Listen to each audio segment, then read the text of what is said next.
हम रहते हैं बक्सर में। आप कहाँ खड़े हैं? हम पसवान धर्मशाला सिविल लाइन बक्सर में खड़े हैं। नई कमेटी बनी है, नए अध्यक्ष चुने गए हैं, नए सेक्रेटरी हैं और नए कोषाध्यक्ष हैं। आपको किन से सवाल करना है?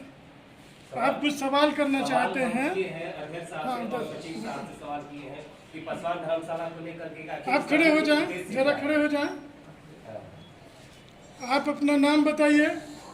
मेरा नाम राजेंद्र पासवान, ग्राम सुल्तापुर, जिला रोहतास। आप नए अध्यक्ष हैं। आपसे यह बच्चा एक सवाल पूछ रहा है, अभी पूछा भी है। आप इसके सवाल का जवाब दें।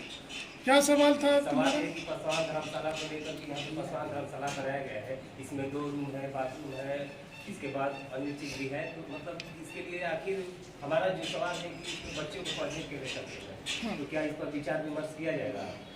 यहाँ पे जो आर्थिक रूप से जो कमजोर बच्चा है हमारे समाज का, बक्सर जिला में कहीं का भी बच्चा हो, अगर आर्थिक रूप से कमजोर है तो क्या इसमें रह करके पढ़ सकता है?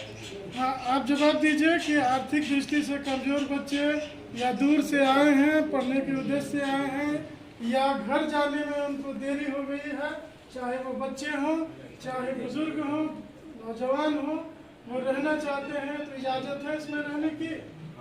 क्या कोई शुल्क भी लगेगा? क्या कोई पैसा भी लेंगे आप लोग रहने के लिए? कोई पैसा नहीं लेंगे। क्या कोई सहयोग राशि ले सकते हैं? उनका स्वेच्छा से। हाँ, वो अपनी स्वेच्छा से दे सकते हैं, कोई दबाव नहीं है। किसी को भी रहने के लिए अनुमति है, छूट है, वो रह सकते हैं। और कोई सवाल? बस यही मेरा सवाल। Thank you.